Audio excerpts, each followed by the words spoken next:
Buenas noches. Vamos a comenzar a hablar de este tema. Ya no vamos a hablar de títulos de crédito porque ya los terminamos. Vamos ahora a hablar de la acción cambiaria, que es un tema bastante importante.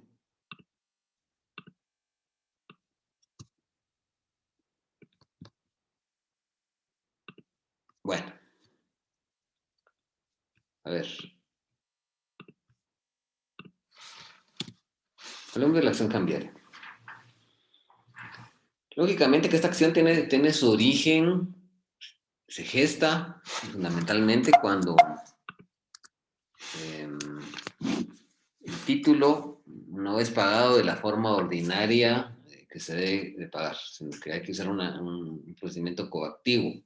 Entonces, la ley ha previsto ese procedimiento para poder cobrar el título por la vía judicial. Y pues esta es una acción de naturaleza adjetiva o procesal. El objetivo principal de esa acción es permitir viabilizar que el beneficiario, tomador o tenedor de un título de crédito, al cual no se le ha pagado el importe del mismo, y que tiene la obligación de pagar una suma de dinero, para que éste pueda promover la demanda correspondiente ante el juzgado, el órgano jurisdiccional competente, la judicatura competente, en caso de que el librado se niegue a pagarlo en las circunstancias ordinarias. Y esto se va a ventilar en la vía del juicio ejecutivo. Por favor, a ver, Kimberly, yo mira, leamos el artículo 615.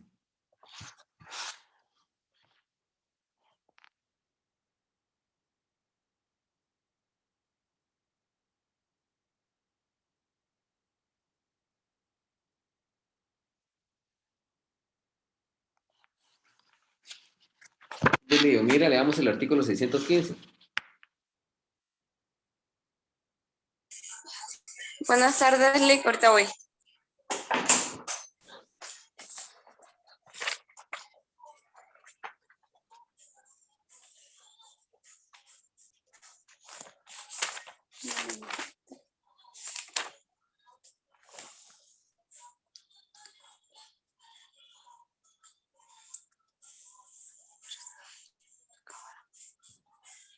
Artículo 615. Ejercicio de la acción.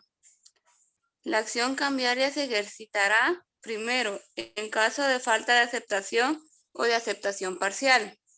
Segundo, en caso de falta de pago o de pago parcial. Tercero, cuando el librador o el aceptante fueren declarados en estado de quiebra, de liquidación judicial, de suspensión de pagos, de concurso o de otra situación equivalente. Se desprende de la razón de este artículo. Ustedes saben que los títulos de crédito, algunos, por ejemplo, tienen que aceptarse y luego pagarse, ¿verdad? Por ejemplo, la factura cambiaria, las liquidaciones sociales o de venturas. Caso de la letra de cambio a cierto tiempo vista, ¿verdad? Y de la letra de cambio a día fijo y a cierto tiempo fecha, cuando la obligación, el librador la convierte en obligatoria, y su naturaleza es potestativa, cuando se vuelve de potestativa a obligatoria, ¿verdad? En ese caso particular, pues el título tiene que aceptarse y luego pagarse. Entonces, por eso dice aquí, en caso de falta de aceptación o de aceptación parcial, si el título es aceptado parcialmente también. Dice, en caso de falta de pago, dice, o de pago parcial también, no se paga el importe total del título, sino solo una parte, también es factible eso. Por favor, le voy a pedir favor, a ver, Celeste Monroy. ¿Sí? Por favor, de leerme el artículo 379 del Código Procesal Civil y Mercantil, por favor. Ahorita. Pues aquí nos habla acerca de la quiebra, la liquidación judicial, suspensión de pagos, concurso u otro equivalente. Muy bien. Artículo 369. 379 del Código Procesal Civil y Mercantil. 379, quiebra. Procedencia a la declaratoria de quiebra.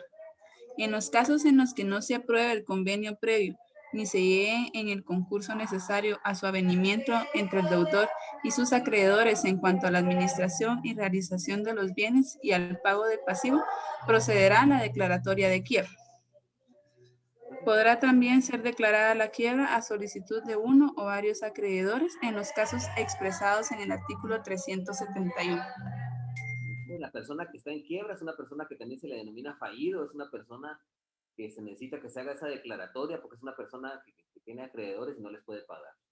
Y cuando habla la primera parte ahí del concurso necesario, el concurso es cuando hay un voluntario, perdón, es cuando él se acerca con sus acreedores y realizan una transacción para poderle pagar.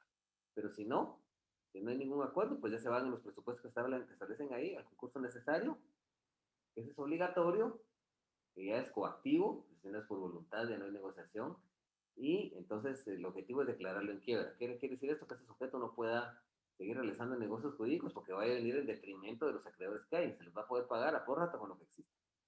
A ver, Ángela. Buenas tardes, Lick. Veamos el 392 del Código Postal Civil y Mercantil. Bueno, Lick.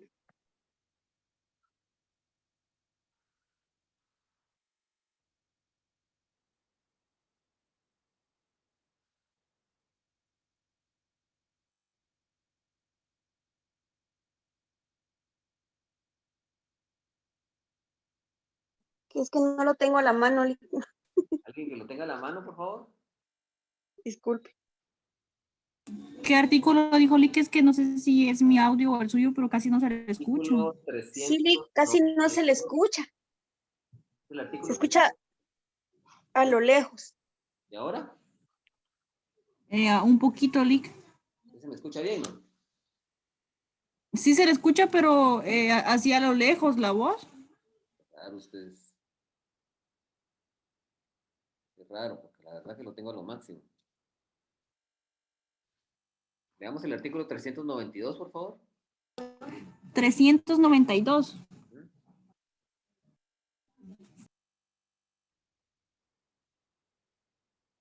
Es del Código Procesal Civil y Mercantil.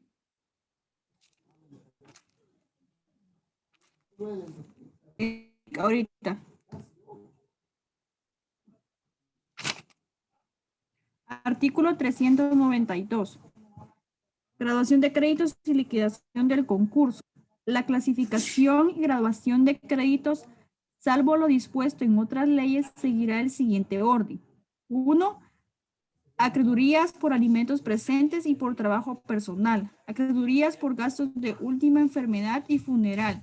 Testamento, inventario y proceso sucesorio.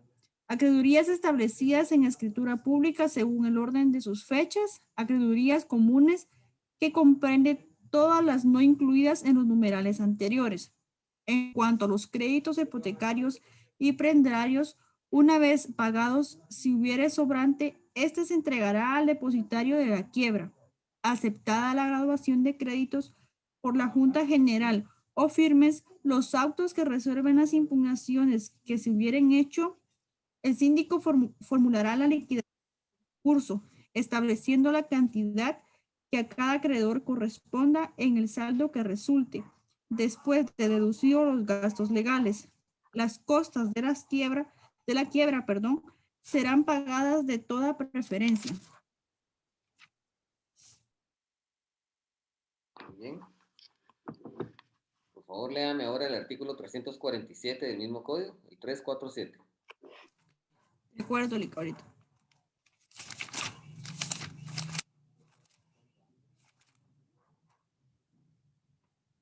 Artículo 347. Proposición de convenio.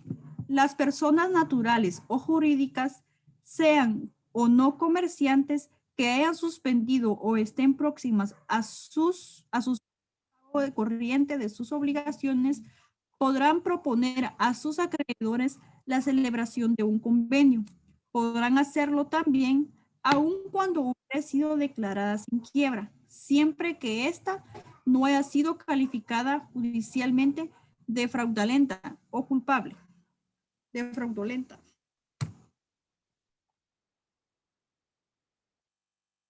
Muy Bien. Ese es el fundamento legal del concurso voluntario de acreedores. Ya vimos el necesario, que fue el anterior. Hablemos ahora, por favor.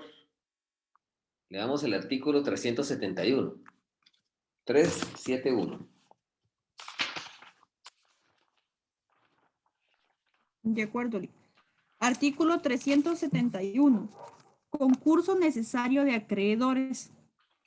Procede el concurso necesario de acreedores del deudor, suspendido el pago corriente de sus obligaciones en los casos siguientes. Numeral 1, cuando haya sido rechazado por los acreedores o desaprobado judicialmente el convenio previo por el deudor.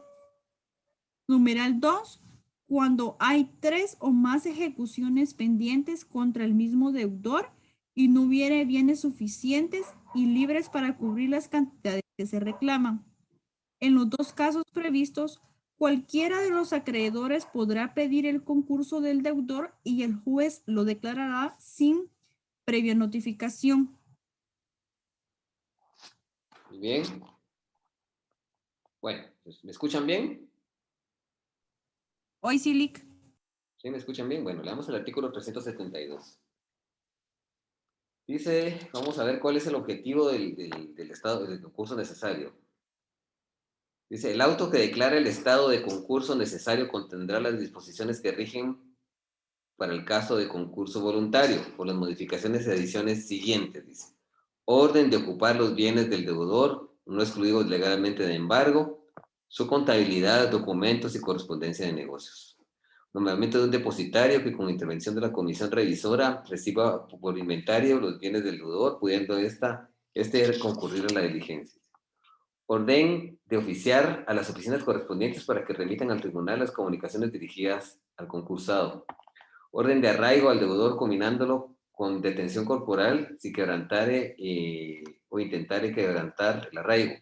Prohibición de entregar bienes y hacer pagos al concursado y orden de personas que tengan bienes de aquel o le deben cantidades para que dentro del tercer día las pongan a disposición del juzgado, bajo pena de ser considerados como ocultadores y cómplices del deudor. Y declarar nulo los pagos y las entregas que le hicieron. Cuando están hablando aquí de ocultadores o cómplices, eso para la ley penal pues, realmente no existe, ¿verdad? Tendría que ser como autor o cómplice. ¿De qué delito? De la quiebra fraudulenta, en todo caso, ¿verdad? Que es un delito, que es un hecho punible. Es un tipo penal regulado en el Código Penal. Dice fijación de día y hora y lugar, que los acreedores, fijación de día, hora y lugar para que los acreedores celebren junta general, citándolos en la forma prevista en el concurso voluntario de acreedores. Dice efectos de la declaratoria, artículo 373, dice, desde el momento en que el tribunal declara el estado de concurso necesario de una persona, se tendrá por vencidos todos los créditos y obligaciones de su cargo y dejarán de correr los intereses a favor de los acreedores. Entonces, básicamente, la quiebra es un estado de insolvencia en donde a través de un procedimiento judicial, ya sea de un concurso necesario o voluntario, judicialmente se ha declarado una persona en estado de insolvencia, es decir, no puede cumplir con pagar sus acreedorías o deudas. Y fundamentalmente, ese es el estado de quiebra. La liquidación judicial es el procedimiento que acabamos de analizar, ya cuando el juzgado comienza a realizar el patrimonio social y comienza a pagar en ese orden que establecimos las deudas. Y tenemos también que ahí se le va a ordenar que haya una suspensión de pagos. Y son dos concursos voluntarios y necesarios. Veamos, si analizamos ahora el artículo 630, vamos a dar cuenta que este proceso se va a tramitar, es una ejecución singular que se va a promover en la vía del juicio ejecutivo. ¿Sí? Artículo 630 dice, el cobro de un título de crédito, 630, pero del Código de Comercio. Dice, el cobro de un título de crédito dará lugar al procedimiento ejecutivo, sin necesidad de reconocimiento de firmas ni de otro requisito, salvo que el protesto fuera legalmente necesario, para los efectos del procedimiento tendrá como domicilio del deudor el que aparezca en el título. Hay que tener en cuenta que hay algunos títulos que son esencialmente protestables, como el cheque, creo que la factura cambiaria, vale. Por ahí la letra de cambio cuando se pone la cláusula con protesto. Entonces, en ese caso, para poder ir a la acción cambiaria, nosotros tenemos que agotar el protesto. Levantar el protesto es un requisito sine qua non para ir a la acción cambiaria. Si nosotros no levantamos el protesto, no podemos ir a la acción cambiaria. Ahora, si el título fue dispensado de protesto por cláusula correspondiente, pues es una letra de cambio que no necesite protesto, o a menos que tenga la cláusula con protesta que ya sí se levanta. Entonces, en ese caso, lo único que tenemos que hacer es presentar el título por la vía normal para cobrarlo, y si el sujeto no lo quiere pagar, pues nosotros ya nos vamos a la vía de la acción cambiaria. El artículo, el fundamento legal del juicio ejecutivo es el artículo 327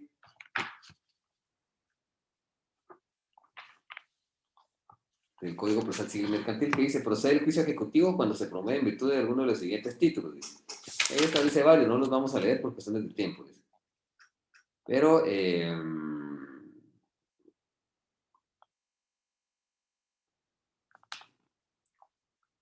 básicamente en esta vía es la que se va a ventilar.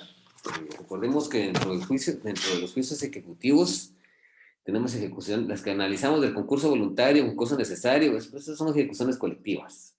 Pero también tenemos ejecuciones singulares, en donde ¿qué distingue una ejecución singular de una colectiva? La ejecución colectiva son varios acreedores en contra de un acreedor. Serían los casos del concurso necesario de acreedores y concurso voluntario de acreedores, que ya lo hemos explicado de una forma muy somera. Pero cuando hablamos de ejecuciones singulares, lo que se va a ejecutar es solo una obligación. ¿Sí? Y en esas ejecuciones singulares, nuestro Código Procesal Civil y Mercantil regula varias. Entre estas, pues tenemos la vía de apremio, la vía del juicio ejecutivo, la obligación de dar, de hacer, de no hacer, y la obligación de escriturar, que son entre la ejecución de sentencias extranjeras, son las ejecuciones singulares. Dentro de esas ejecuciones singulares, la acción cambiaria se va a tramitar en la vía del juicio ejecutivo por el Ministerio de la Ley, conforme al artículo 630 del Código de Comercio. No sé si hay alguna duda hasta el momento.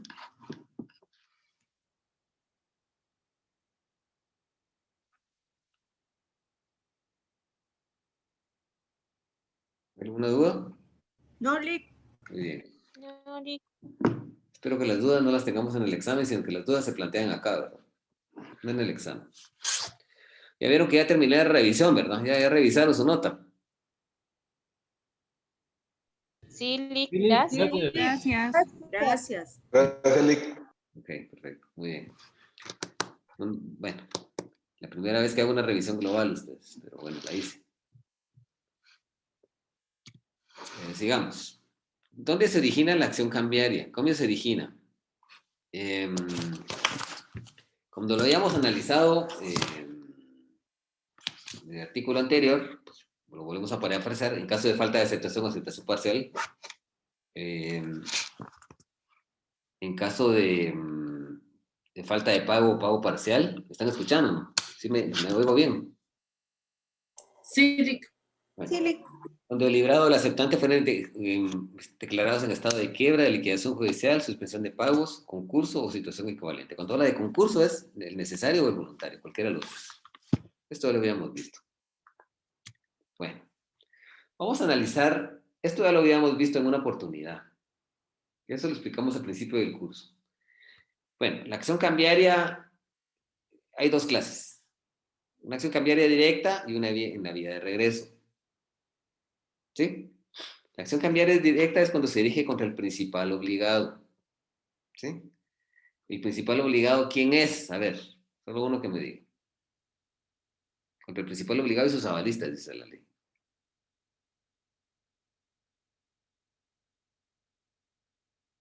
El principal obligado es el librado. Él es el librado, él es el principal obligado. Y las personas que le hayan prestado aval al librado. Él es el principal obligado. Él es. ¿Sí? Algunos títulos también funge como librador librado, el que funja como librado, ya sea librador librado o etcétera, ¿verdad? ¿Sí? Entonces, la acción cambiaria directa se dirige contra ese principal obligado, que es el librado, sus avalistas. Y la acción cambiaria en la vía de regreso es la que se dirige contra cualquier otro obligado. Aquí pusimos un ejemplo en la primera clase donde establecíamos que nosotros, si quieren que recordemos un poquito más, supongamos que el librador crea la obligación cambiaria, el librado es el que la tiene que cumplir o pagar, cuando estamos hablando de una obligación de pagar una suma de dinero líquida exigible, es el que paga, y tenemos el beneficiario. El beneficiario es la persona en cuyo favor se ha creado un título de crédito que contiene obligación de pagar una suma de dinero y que está legitimado para cobrar el importe del mismo. Pero recuérdese que ese beneficiario puede transmitir esa calidad de beneficiario, porque puede transmitir la propiedad del título a otro sujeto. ¿Cómo lo va a transmitir? A ver, alguien que me diga. A ver, Ángela.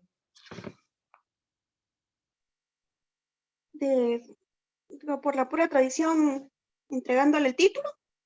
No, lo va a transmitir mediante un endazo. Si fuera un título al portador, sí es por la simple tradición, pero si fuera un título, un título nominativo o un título a la orden, se va a transmitir mediante un endoso. ¿Sí? Entonces, Ese endoso se lo va a transmitir, por ejemplo, al sujeto A. Y el sujeto A le puede endosar ese título, el sujeto A se lo puede transmitir al sujeto B, el beneficiario, por ejemplo, se lo transmitió al sujeto A, el sujeto A se lo puede transmitir mediante endoso al sujeto B, y así. Entonces, esos sujetos, a la hora de que quieran cobrar el título, por ejemplo, el sujeto D, A, B, C, D, el último, se puede dirigir en una acción cambiaria directa contra el principal obligado, que es el librado, ¿sí? O pueden ir a cobrarle a cualquier otro, a cualquiera de los obligados que están ahí, al A, o al B, o al C, o al propio beneficiario.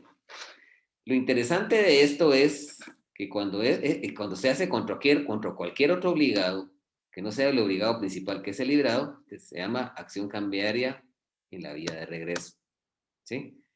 Y ese sujeto que pague en la vía de regreso tiene derecho de accionar después, se llama acción de último tenedor, en contra del principal obligado. Todos van a ir a terminar con el principal obligado, que es el librado, ¿sí? Acuérdense que no tiene acción cambiaria en contra del librador. Para poder ejercer la acción cambiaria tiene que seguir un juicio sumario de enriquecimiento sin causa. Pero el objetivo principal, si nos dirigimos al momento de cobrar el título contra el librador, es una acción cambiaria en la vía directa, contra el librado, perdón, porque él es el principal obligado. La acción cambiaria se dirige contra el principal obligado, que es el librado, ¿sí? Y cuando es de regreso es contra cualquier otro obligado, ¿sí? Contra el beneficiario que lo endosó, contra el sujeto A, que también lo endosó, contra el sujeto B que lo endosó, contra el sujeto C. Y si el sujeto B paga, le puede ir a cobrar otra vez al C, al D o al A, o ir contra el principal obligado, ¿verdad? Pero la acción de ese último tenedor, su objetivo es recuperar ese pago. ¿Sí? Si nosotros analizamos muy cuidadosamente el artículo 621 del Código de Comercio, el artículo es claro. El tenedor de un título de crédito puede ejercer la acción cambiaria contra el librador, el aceptante, los endosantes anteriores, a él y los avalistas, sea conjuntamente o únicamente contra algunos o algunos de ellos como deudores principales, sin perder, en este caso, la acción contra los otros y sin obligación de seguir el orden de las firmas que guarden en el título. El mismo derecho tendrá todo obligado de que haya pagado el título en contra de los signatarios anteriores. A donde van a ir a morir siempre, pero disculpen el término así vulgarote, es contra el principal obligado, el librado. Ellos pueden ir también a cobrarle al librador, ¿sí? Lo pueden hacer, pero él se tendrá que repetir contra el librado, que es el principal obligado.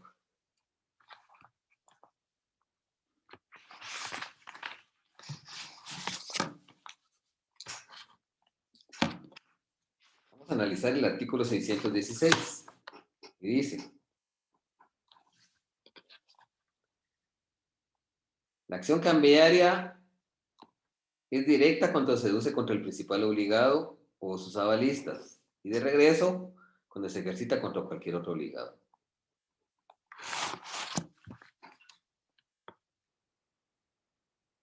¿Tienen alguna duda de esto? No, Lic. ¿No? Eso lo explicamos al principio del curso. Al principio del curso lo explicamos. Hoy ya estamos lo viendo ya aquí en la vida real. Bueno. Entonces, analicemos ahora dice los valores que se reclaman en la acción cambiaria. Están regulados en el artículo 607. O sea, ¿qué importe? ¿Qué cantidades de dinero y por qué concepto nosotros vamos a reclamar en la acción cambiaria?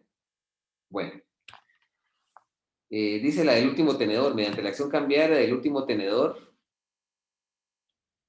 dice, mediante la acción cambiaria, el último tenedor del título puede reclamar, dice. El último tenedor, el último de la cola de endosos. Dice, el importe del título, o en su caso, de la parte no aceptada o no pagada. Puede ser la parte total del título, el importe total, letra de cambio, que puede darse en el cheque, no se da eso, y que sea en el objeto de protesto, pues entonces ahí, la parte que el librado aceptó, y en su caso, si aceptó todo el título, pues el importe total del título. O la parte que no aceptó o no pagó. Dice, los intereses moratorios al tipo legal desde el día de su vencimiento. O sea, nos permite aquí, hay unos títulos que tienen un negocio principal y un negocio accesorio, un derecho literal autónomo principal y accesorio. En el caso de las evaluaciones sociales o de venturas, en el caso de los bonos bancarios, recordemos la letra de cambio también, que se puede pactar letra de cambio a cierto tiempo vista y a la vista, y el pagaré, donde pueden haber intereses. Esos intereses no son moratorios, son intereses propios de la naturaleza como derecho literal autónomo, como negocio jurídico, como negocio jurídico unilateral, accesorio a ese principal. Aquí habla de intereses moratorios. ¿De qué intereses moratorios estamos hablando aquí? La mora. La mora es el estatus jurídico en que se constituye el acreedor al deudor por el simple requerimiento de pago en materia mercantil. Aquí no se necesita interpelación. Sí, vamos a hablar un poquito más adelante de eso. Pero aquí, este precepto nos permite de que si no nos pagaron el título en tiempo, nosotros podemos cobrar intereses moratorios, porque la ley así lo permite. ¿Y de qué importe son? Pues el importe del interés legal, ¿verdad? El interés legal, que es el que establece la ley. ¿Sí? Desde el día del vencimiento del título, ¿verdad? Desde el día que había que cobrar. Dice, de los gastos de protesto, en su caso, y los demás gastos legítimos, incluyendo los gastos del juicio. Aquí podemos cobrar los gastos de protesto. Lo que este sujeto del beneficiario tuvo que gastar en honorarios para que el notario le levantara el protesto. Eso se pueden cobrar. Aquí está viabilizado esto. Lógicamente que nosotros tenemos que pedirle al notario que nos extienda una factura por el importe del valor del protesto, entonces para que nosotros podamos incluirle en la liquidación y que nos puedan pagar. Dice, de los demás gastos legítimos, incluyendo los gastos del juicio, las costas judiciales también las podemos cobrar aquí. Dice, de la comisión entre el cambio, entre la plaza en que debería haberse pagado la letra de cambio y la plaza en que sea efectiva más los gastos de la situación. Aquí habla de la letra de cambio, pero es de cualquier título que contenga la obligación de pagar una suma de dinero. Si ya no hayamos librado aquí en Jalapa y se fue a vivir a Petén, pues si tenemos que cambiar de plaza para demandarlo, porque es una acción personal, acuérdense. El juicio ejecutivo es una acción personal y tenemos que demandar, valga la redundancia, el librado o el obligado en vía de regreso en el lugar de su domicilio, y supongamos cambia de domicilio, se va a vivir a Jutiapa o a Petén, entonces ese acto de cambio de plaza a plaza, eso genera gastos y eso hay que cobrarlo también. Eso de la comisión de cambio de plaza se denomina muy comúnmente o doctrinariamente como premio de cambio. Premio de cambio, premio de cambio. El numeral 4. El numeral cuarto del 617 se llama premio de cambio, es algo doctrinario, premio de cambio. Dice, si el título no estuviera vencido, de su importe se deducirá el descuento calculado al tipo de interés legal. Acuérdense que vamos a analizar más adelante en el otro curso, si es que Dios nos da vida y nos presta la licencia dice la voluntad de las autoridades de la Universidad de San Carlos, que quedó del siguiente semestre, vamos a dar cuenta de que hay un contrato de descuento, que era un contrato típico y que hoy es un contrato atípico, en donde hay una ley que es un contrato típico, pero hay una ley que lo regula específicamente, ya no tanto el Código de Comercio, fue reformado en ese aspecto. Cuando alguien me debe a mí, cuando alguien tiene un crédito, tiene un título de crédito, por ejemplo, una letra de cambio que le van a pagar 200,000 quetzales en enero del año 2022, pero yo la quiero descontar, puedo ir ahorita con un banco el banco me la puede descontar. Yo tengo esa letra, yo necesito el dinero ahorita, en estos momentos. Necesito hacer algún negocio, comprar algún terreno, un vehículo, lo que sea, enganchar una casa, emprender un negocio, montar una empresa mercantil, ser accionista de una sociedad anónima, lo que ustedes quieran, comprar ganado, lo que sea. Entonces lo que sucede ahí es que puedo ir con el banco, le entrego mi letra, que yo soy acreedor, que le voy a cobrar a un amigo ese dinero, y entonces le doy ahí, el banco me dice, bueno, está bien, yo le voy a comprar la letra, la voy a adquirir, pero usted, pues entonces usted, actualmente lo que le puedo dar por la letra son 180,000 quetzales. Yo le puedo dar 170,000 o le doy 190,000 y el banco se va a ganar el saldo. Entonces eso se refiere en cuanto a esto del descuento. Si hubiera algún descuento, ya sea del importe total de la parcial, pues se deduce de ahí también. Vamos a ver cuáles son las obligaciones del obligado en vía de regreso. ¿Sí? El obligado en vía de regreso puede exigir, por medio de la acción cambiaria.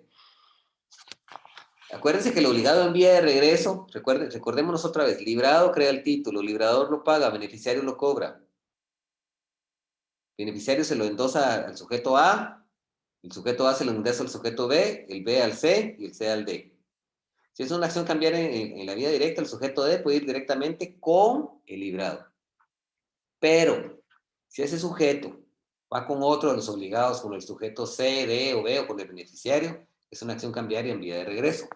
Vamos a ver qué obligación tiene ese obligado en vía de regreso. Dice, el obligado en vía de regreso que pague el título podrá exigir por medio de acción cambiaria al principal obligado, ¿verdad? Lógicamente, el reembolso de lo que hubiere pagado, menos las costas a que hubiera sido condenado. Las costas son los gastos judiciales que irroga el promover una demanda y que se debe condenar al vencido en un proceso de naturaleza civil o mercantil, ya sea de conocimiento ejecutivo. Dice, los intereses moratorios y el tipo legal sobre la suma desde la fecha del pago. También regula los intereses por mora. Los gastos de cobranza y los demás gastos legítimos, incluidos las costas judiciales. Eso lo habíamos visto. Y aquí está también el premio de cambio, la comisión del cambio entre plaza de su domicilio y la del reembolso, más los gastos de la situación. Es bueno a platicar, hemos hablado un poco de la mora. La mora es muy importante, que tal vez la expliquemos un poquito aquí, la veamos. Es muy importante que la veamos un poquito. A ver, vamos a ver por ahí. A ver. Veamos el artículo. ¿Alguien me puede leer el artículo 1428 del Código Civil si lo tuvieran a la mano?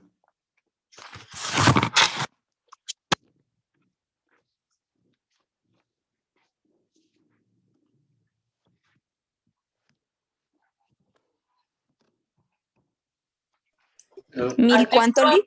1428 del Código Civil. Léelo, léelo.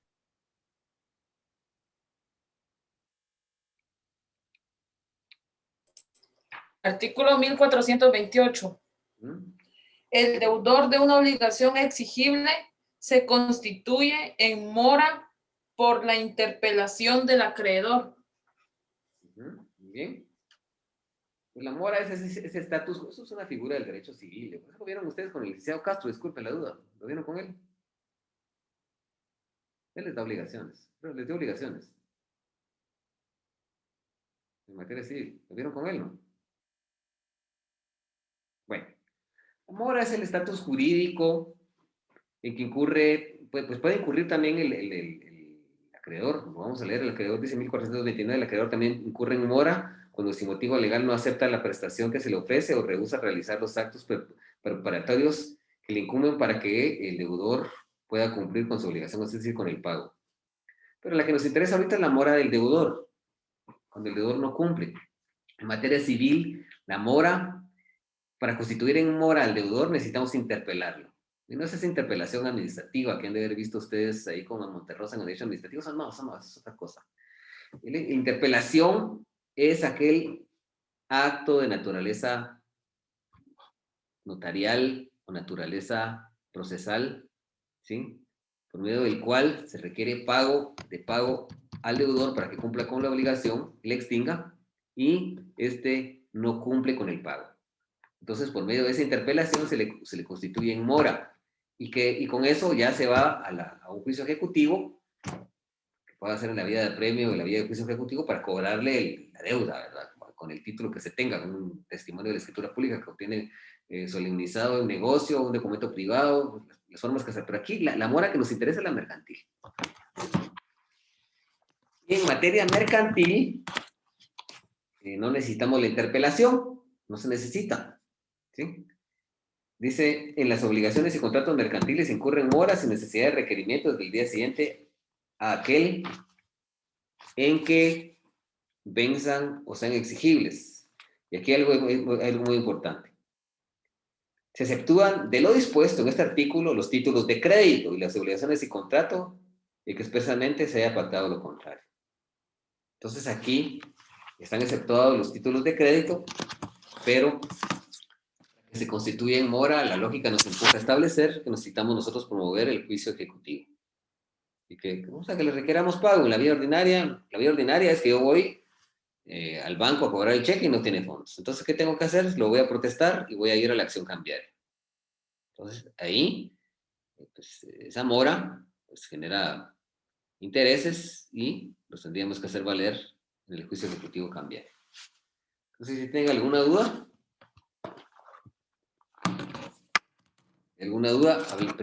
vamos a dejar un espacio en este momento para las dudas. Por favor.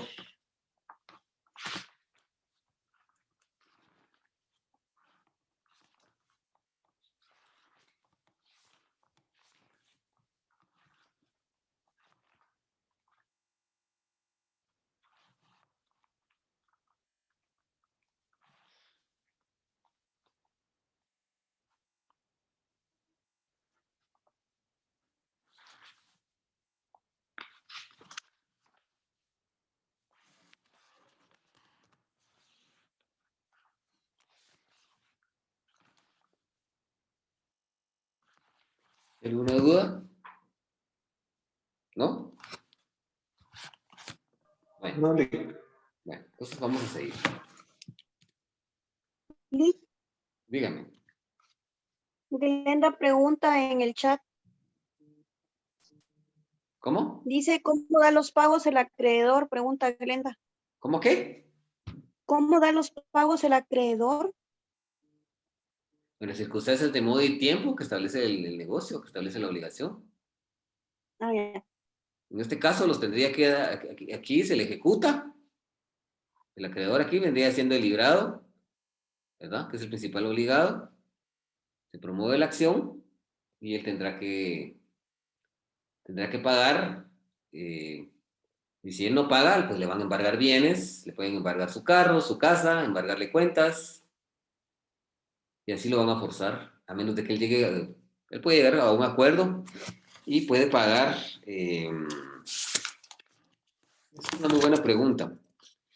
Dice, vamos a ver el procedimiento ya después, ya cuando ya esté listo esto, dice forma de cobro. Dice, el último tenedor del título debidamente protestado, así como el obligado en vía de regreso, que lo haya pagado, pueden cobrar lo que en virtud del título les deba a los demás signatarios, dice, cargándoles y pidiendo que les sobren en cuenta el importe del título más los gastos y costas legales, dice, y girando su cargo a la vista en favor de sí mismo o de un tercero. O sea, ellos pueden crear un título para cobrar, un título distinto a lo que están cobrando, para pagarse a sí mismos. Dice, girando a la vista en favor de sí mismos o de un tercero, por el valor del título más los gastos y costas legales. En ambos casos, el aviso o la letra de cambio correspondiente deberán ir acompañados del título original con la anotación de recibo respectiva, de que el testimonio o copia autorizada del acta de protesto, si fuera necesario, y la cuenta de los gastos o costas legales. Entonces, si ese sujeto se le promueve el juicio ejecutivo y no paga, ¿sí?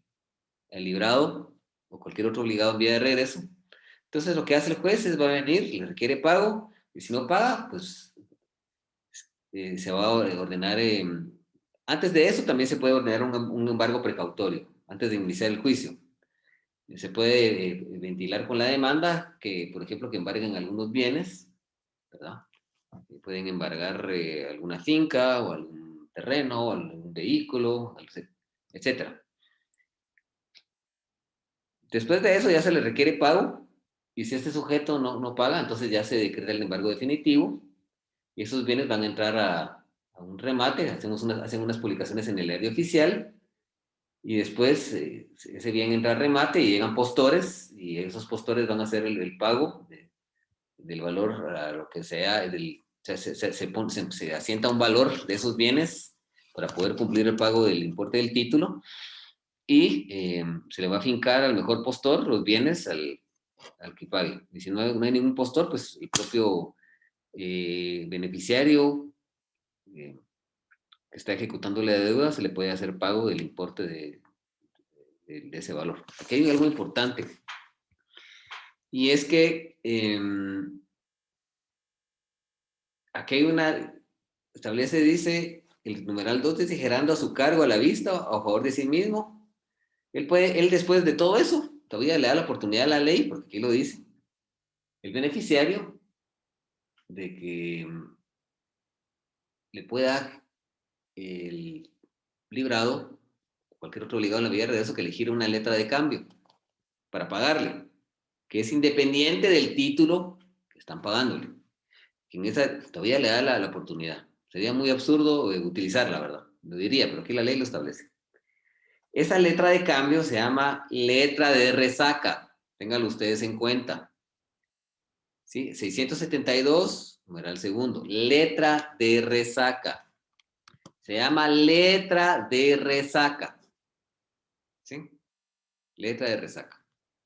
Entonces, si hay alguna duda en este momento, por favor, plantearlas.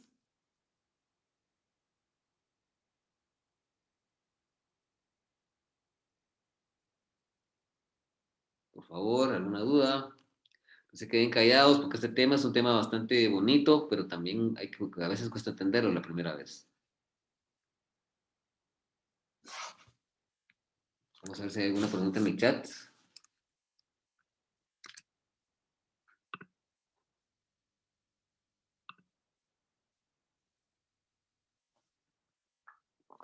Bueno, ya habíamos Santiago, respondido. buenas noches. Buenas noches.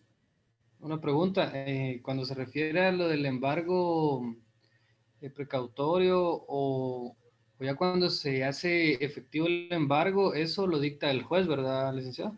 Así es, así es.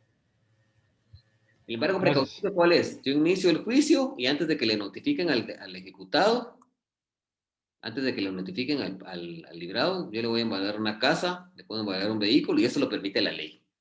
Las prudencias cautelares se dictan inaudita parte. ¿Qué quiere decir eso? Sin necesidad de notificar a la parte contraria. Ya que ya le tengo embargados los bienes, entonces ya pido que le notifiquen la demanda, se la notifican, requieren pago. Lógicamente que con los bienes anotados va a tener que pagar, a menos de que no tenga dinero en bancos, porque también le puedo pedir embargo de cuentas bancarias. Y si no, acto seguido, lo que va a suceder es, solicito que se decrete, él tiene que rendir oposición. Si rinde oposición, se abre el juicio a prueba por 8 días. Si él no hizo oposición, entonces solicito que se dicte sentencia de cada lugar a trance y pago. Se agotada la actividad en el periodo de pruebas para que él demuestre que ya pagó. ¿Sí? Los 8 días. A raíz de eso, de esos 8 días, entonces ya pido que se dicte sentencia, después agotados, que se dicte la sentencia de cada lugar a trance y pago o a trance y remate. Ordeno que se decrete, pido al juez que se haga el embargo definitivo, entonces ahí ya se hacen publicaciones en el diario oficial, otros de mayor circulación, estableciendo cuál va a ser la fecha y hora del remate. Y en el remate, pues lógicamente que el juez va a sentar una base que se le va a hacer la deuda, más los gastos y costos y todo eso. Y tendrá que, base a un proyecto de liquidación, pagarse rematarse ese bien, los bienes que estén embargados, y con la venta de esos bienes, pues se le hace pago al ejecutante, que es el beneficiario de un título de crédito que está cobrándolo en esa día. Ese es el procedimiento. Pero eso no lo repasamos mucho aquí, porque eso ya lo tuvieron que haber visto en Derecho Procesal Civil 2. Su catedrático les tiene que haber explicado eso. Bueno, nos vamos a quedar por aquí porque ya tengo Solo 15 minutos para grabar la clase y a esta es la hora que usualmente nosotros nos despedimos. En la próxima clase vamos a seguir explicando eso. Quiero ir despacio. Esto me lo hubiera podido terminar el día de hoy completo. Pero tenemos tiempo, ya casi terminamos el programa. Entonces vamos a ir un poquito más tranquilos, explicando las cosas más adecuadamente y ecuánimemente. Y no sé si hay alguna duda en estos momentos o podemos cerrar la sesión por aquí.